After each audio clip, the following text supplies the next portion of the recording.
Welcome to this very first roundtable, and today we are going to be talking about something that is near and dear to all of our hearts, and that is the top 10 truck trends of 2014. To my left is our managing editor, Andrei Smirnov, who does speak English. Hey guys, I actually speak English. He does, in fact, own a heavy-duty truck. And to my right is our local expert, Mr. Truck, Ken Sundling. And you can check him out at MrTruck.com. He knows all about trucks. You are all trucks all the time. You are the truckiest truckster I know, Kent. Yes, I sleep in my truck pajamas. The only man I know with truck pajamas.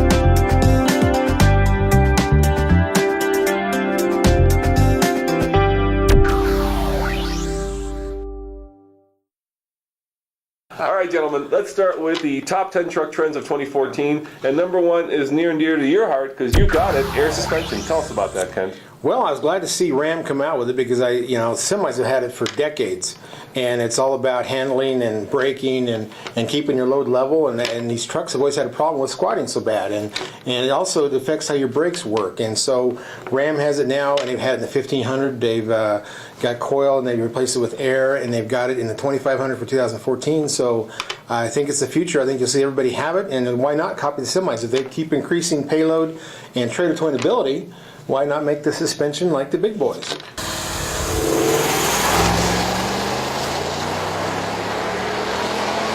Yeah, it does a lot of cool things besides, of course, level out the truck. It also allows you to work and power air tools, right? So you can fill up. What can you fill up with it? Your tires, your beach balls, your rafts. You got impact wrench. You can take your tires off, change your tires with it. Yeah, it's a really cool feature, and I think it does make your truck into a big boy truck because you do have that ability for the truck to always be level, to always compensate for the fact that if you have a heavy trailer or if you have a heavy payload, and it gives you a better ride. At least I think in your truck. Kent, by the way, has a F250 with air suspension, retrofitted. Yeah, it's Autoflex. Yeah. It's the name of the suspension, and yeah, it's great. And we get questions usually from our viewers that say, air suspension is great, but what about maintenance and long-term longevity? That's a good question, Andre. How have you seen it with your Well, Airflex? you can't get longer longevity than the semis. These guys are made for a million miles, so they've been doing it for a long time. In real cold areas, that's one thing way you want to compare them because you want the bigger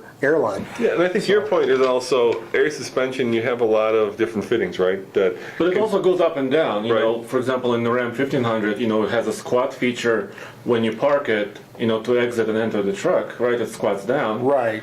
And, some people say, well, what if I keep it for 10 years? Is that feature still going to, be there for me? Well, the bushings are similar to the bushings in the front suspension. The bushings, actually very similar companies make them all, so the bushings don't really wear out. And the airbags, the typical semi, they'll a million miles without replacing airbags. So I don't think the wear is going to be a big issue with it. And the ones I've seen too will have the joint that goes to the axle is greasable. So they're, it's minimal maintenance. It's very very similar to the Hotchkiss leaf spring we have now as far as maintenance and wear. And there's a lot of tests going on right now. I'm sure Ram tested that, but that same suspension you're talking about that has a coil is just like what they've had since 2009 and a half ton. Yeah. Okay, you have air bladders, which are basically these big pillows, big rubbery pillows, and then there's an air tank, like a scuba tank, except a little bit smaller, and then there's an air compressor. And what happens is the bladders fill up with air, and they raise and lower the truck based on driving conditions. I think in the Ram you can raise it up for off-road use. If you're on the highway, it actually lowers so you get better aerodynamics. So there's a lot of other positives with it besides just load leveling. All right, let's go to number 9, which is sometimes confusing. Andre, what is the difference between an exhaust brake and grade shifting? Exhaust brake and grade shifting. Ken? Oh, come, you passed it. I put you on the spot. He passed. Well, no. Brake shifting has to do with the transmission, right? Yes, it's lock-up torque converter. And exhaust braking is exhaust braking. I mean, there's an actual component. Right. What's on the turbo? And if you think of it like sticking a potato in your exhaust pipe, you're creating back pressure, and that's what puts pressure against the valves. That's what slows it down. You know, and that's what you're doing. You're closing off the turbo, building up back pressure, and that's why the exhaust brakes on the ones in this country are all right on the back of the turbo. And what happens is you've got vanes on the turbo, and they close and they open. And when they close, it creates back pressure like a potato, Yeah. and that creates the exhaust braking feature. Yes, and on the Hoslet turbo on the Cummins, they slide in and out. It's a nozzle slide. Very effective even on Ford and GM. It's little fingers that close on the exhaust. And they're variable air control there. So it would be fair to say that you can only have exhaust brakes on a turbo. However, grade shifting you can have on any truck, Right. including light duty. So kind of explain how grade shifting works. So grade shifting controls each gear, and it'll keeps you in a range. So your torque range, also your best braking range, will hold you. So when you're coming down the hill, it'll keep it like in third gear, whatever gear you're in. And then when you get to the point where you can slow down some more, and the rev limiter won't overshoot, it'll go down to second gear. And when Allison first came out with the GM, you actually tapped on the brake, and that actually shifted it down. And now they will all do that. You tap on the brake, you grade shift if there's enough RPM band to do that. So it's one way of controlling your truck like a manual transmission would. You lock that individual gear up, and you can manually shift these. But that's what the grade And here's shifting does. the crazy part, Andre. I was just in the new 2500 from Chevy, and the exhaust brake on that is so quiet that just by listening, you cannot tell if it's the exhaust brake or if it's grade shifting. Right. It's very confusing. On the Ram, it's loud. It's pretty obvious. You get that kind of classic sound. But on the Chevy, unless you're actually looking at the numbers that tell you what gear you're in, it's very hard to tell the two apart. All right, 19,600. That is the number on the new Chevy heavy-duty conventional towing or bumper pull towing. That is crazy, guys. That's almost 10 tons. Yeah, there's right? no trailer that I can think of that actually is a conventional trailer that is that heavy.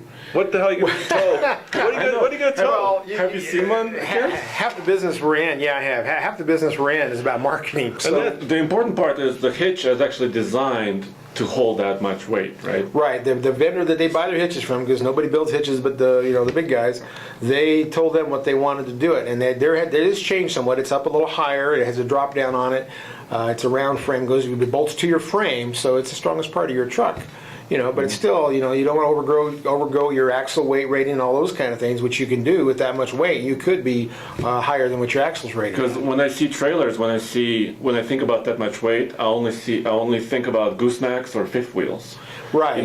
That's where my brain goes. And that's changed a lot. It used to be that's exactly what it was. Because if you look at your hitch, it'll say WD or WC. WC is weight carrying like a drawbar. WD is weight distributing. So in Dodge or Ram and Ford, you still have those classifications between weight carrying and weight distributing. When GM, it's all blurred together, so it's all the same. And I think this is important to say. They say over 19,000 pounds, but that's not on every single truck. That's right. on a rear-wheel drive, long bed truck, basically the lightest truck there. Yeah. Yeah. So if you get the classic truck, which is actually the crew cab short bed, that's not the weight you can pull. Right. And it's confusing. You have to look at the specs. Yeah. And I've actually got a prop, and I'm going to actually add more confusion to the situation. And it's this right there, right, Ken? Holy cow! What is that? That's an extender. That's a hitch And then, extender. this has to do with extending your hitch. And a lot of people do that, especially with a slide-in camper. Which what you got to remember is when you extend a hitch, you lose a third of your tongue weight. Face it, unless you've got a commercial truck driver's license, you're probably not weighing your truck and your trailer, right? So Not very often. No. Not very often. So you're kind of guessing at it, right? And Yeah, You need to be more careful. You need to be more careful about it. and you forget about all the stuff you put in there, and it includes, your clothing, your toys, your horses. In your case, Yes. that all If you have a boat, you have propane, fuel in your boat, exactly. right? And You you got a lot have of toys in your variables. boat. Yeah, and that's that curb weight thing. Ford and GM and Ram all use 150-pound passenger and a tank of fuel. That's what they call curb weight. That's what everything's based off of.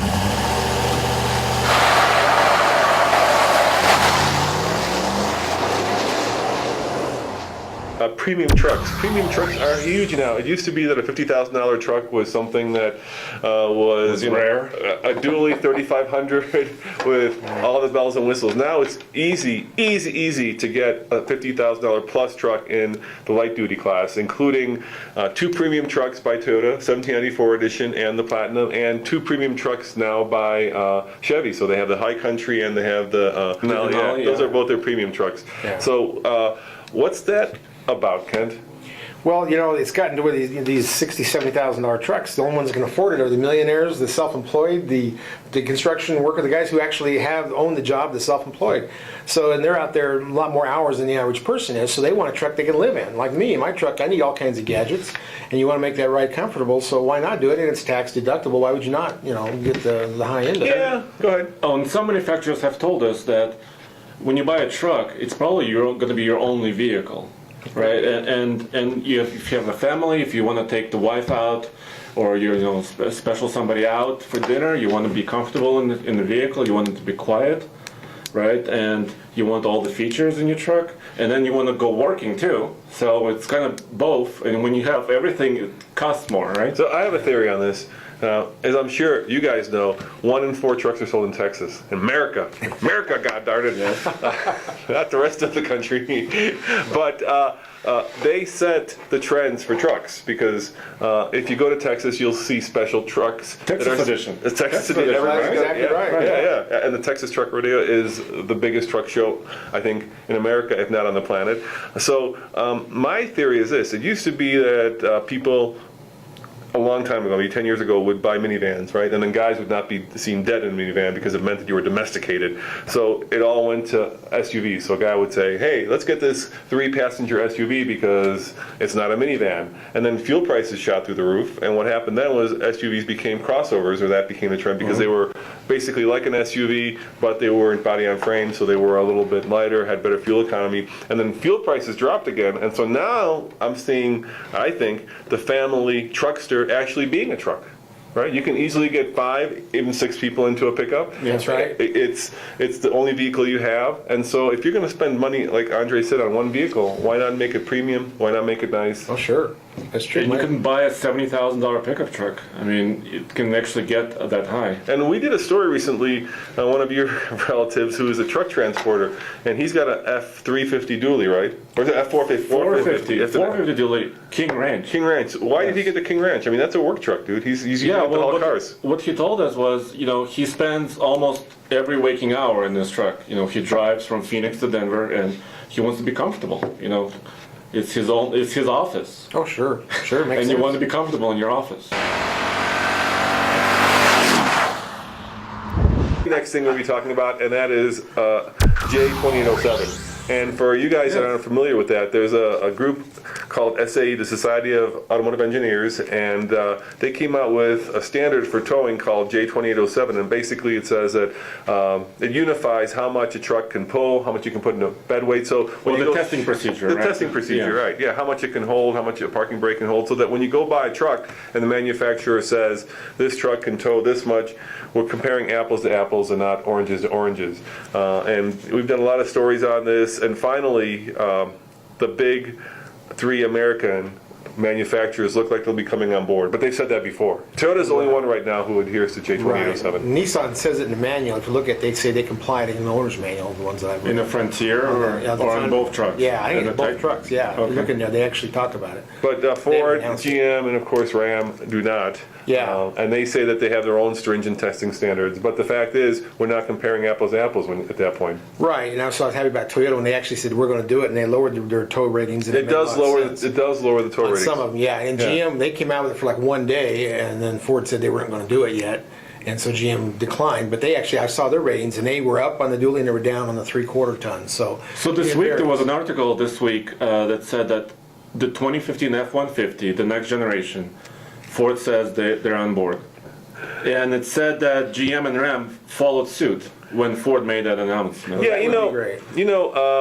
I think the engineers and all the companies are on board because they're very proud of their work. So all the engineers I've ever spoken to will tell you that, we not only comply with it, but we exceed it. And the marketing folks, of course, say it's crazy important for us to be able to pick a number that's higher than the other one. And so what you got is this war, right, where one will say, well, this can tow 10,000, I can tow 12,000, I can tow 14, right? And, Exactly. And it's this escalation, but the engineers have always, I think, been on board. And I think at some point, Toyota has put on enough pressure on the rest of the manufacturers because they've had actually a marketing campaign saying we're the only ones who adhere to this, where now the rest of them are going to have to come on board. And it's good for the industry. It's true. All right, Always. so let's take a little bit of a break. Let's go outside, and we're going to have Kent over here demonstrate not only his truck, but what the difference is between a semi-floating and a full floating axle. Just Right. Oh, really? Oh, good. Okay, great. Great. Look at that. let's do it. Cool. I want to talk about these axles, semi-floating axles and full floating axles. The reason they're important is, when you're comparing trucks, say a half-ton class to a three-quarter ton or a 1 ton, there's different springs, different frames, but the one thing people don't talk about is the axle, the full floating axle. Now, what you need to know about is if you're buying a truck 10 years old, you may end up with something that says an F-250 or 2500. It can be a light-duty truck, which means it doesn't have a full floating axle, has smaller studs, and it's not the same at all. And the big deal about these axles, and on a three-quarter ton, you can pull the hubcap off and tell what they are. This hub sticking out, that is your axle. It bolts to the hub, and it goes through into your differential, the center part, your spider gears and all that. So this axle does not carry weight. On a semi-floating axle, like your half-ton trucks, like your cars, like all those other things have, the axle comes out, has your hub on it for your bolts to your wheel, and the weight goes on that axle. So your weight is actually carried on the axle, on the bearing. And there's only one bearing on each side. That's semi-floating. Full floating axle, the bearings are outside the differential housing, the big tube in there that your axle goes in the middle, that outside big casting, that has two bearings on it, tapered bearings. And that's what your hub is bolted to. Your bearings are on the outside, so your axle only attaches to the hub. So it turns the wheel, that's all it does. It doesn't carry the weight. And that's the big difference. 4 bearings versus 2 bearings on the semi-floating, and where the weight is distributed. The weight on a full floating axle does not break the axle, does not put pressure on the axle, doesn't hurt the axle. Semi-floating is made for temporary use of heavy loads, but not constantly, because that's what it is. The weight goes right on that bearing, right on that axle on a semi-floating, like a half-ton.